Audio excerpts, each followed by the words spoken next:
Muri yeZimbabwe zvina kumira zvakanaka. Ndiri kusangana neupdate iko zvinezvi nyaya yaitika paSouth Africa, kwafiwa hama dzadiwa. Zvinhu zvinorwadza zvandibata. Ndanzwa kuti parengi paNewtown pane bhazi rangopindirwa nevakomana vachiri robha, rakaloga luggage yevanhu. Vanhu vanga varimo, kwakungopinda varume 3 vane zvimapetrol bomb zvavo. Munongoziva skirire kujoza kunoko. Munhu abva angopinda ndobva vabhomba bhazi, ndobva vabuda mubhazi macho vachimhanya. Vamwe vari kuzoti pazoregedzeranwa mabara epfuti kuti pazonge pakuonekwa kuti vanotraya kuda kunzi vabatwe. Situation dziri kuitika zvadzina kumira mushe. Chinhu chanyanyisa kundirwadza papindiro avo vapinda vachinouraya conductor.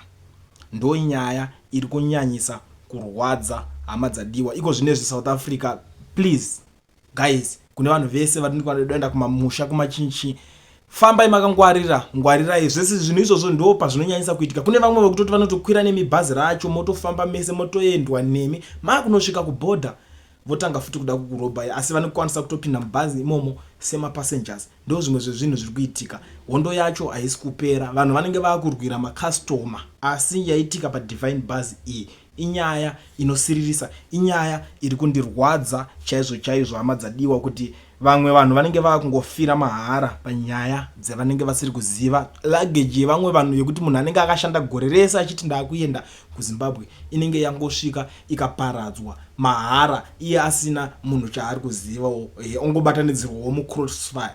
Please mongosendawo maprayers kune vanga vane hama dzavo, vanga vataura nehama dzavo kuti dzichava neDivine Bus. Please garai macheka, because pari kuzonzi namba yevanhu vari kufa vacho vari kutotariswa kunzi inogona kuramba ichizokwira kuenderera kumberi, nekuti matsvira azoita bhazi racho kusara ari matsito nemadota. Nyaya yakadaro iyoyo yandisiririsa hama dzadiwa.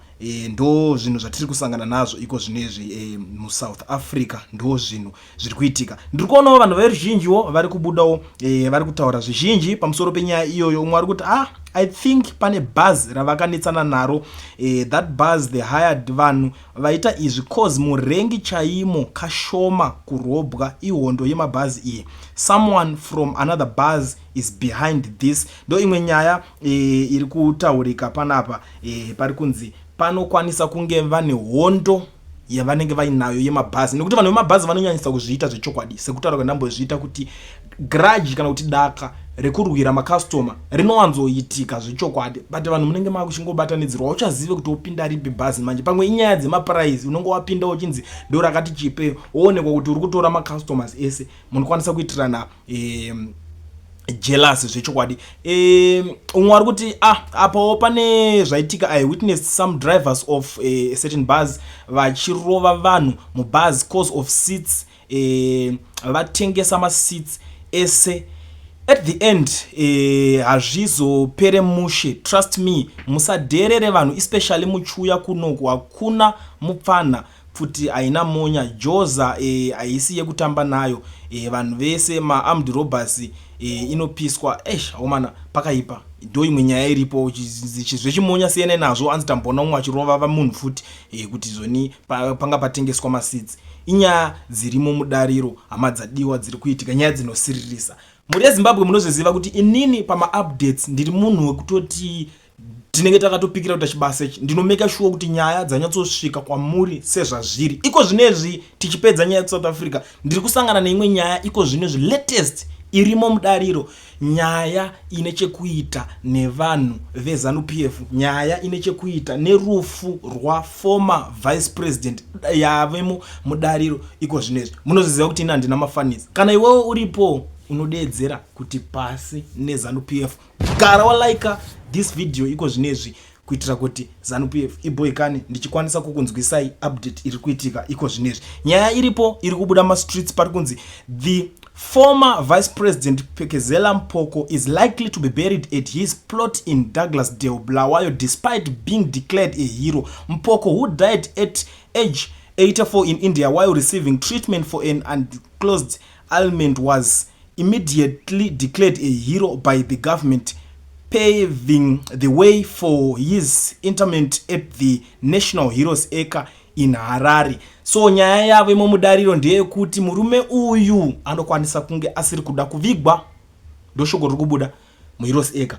zvinhu zvinokonzereswa nenyaya yekuti munhu anenge akanyora wish yake kuti kana ndafa ndivige pakati ndivige paparazi rangu ndonyaya iri kuitika zvakaitika futi kuna vaMugabe vanhu vatotarisira kuti aiwa the founding father what achingouya zvikanzi aiwa iye akati asina kuvakwa asina kuvigwa muHeroes eka makazviona mese chimuseum chikanogadzirwa zvikazoshaya basa vatogadzira one of the most expensive museums but zvakashaya basa akazongopedzera aenda kunovigwa kumusha kwake kwazvimba saka ndo same situation iri panapa vaPekezela Mupoko ndo vainzoni vaifanirwa kunge vakaita ivo president according to Walter Muzembe matauriro akazvita explanation yakapa saka pamwe zvichida varume ava vanogona kunge pane magrudges ma politicians zvaari zvinhu zvese zvepolitics it always end in tears especially zvine zita rinonzi ZANU-PF mukati these guys ameno mashandira vanoita vaPekezela Mupoko ndo vamwe vaive kumbonzi vanga vakubudiswa manyaya dzecontroversy vamwe vanga vakriticize kuti akaspenda over $500,000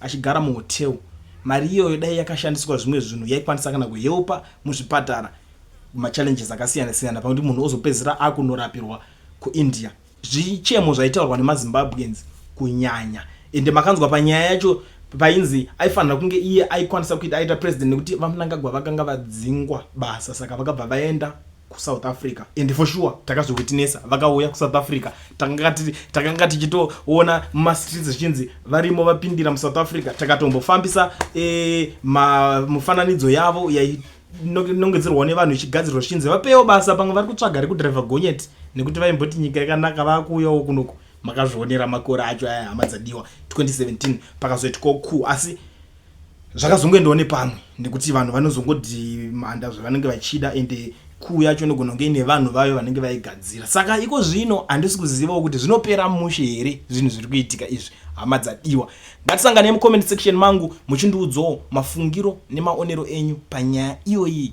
yatiri kusangana nayo iyi.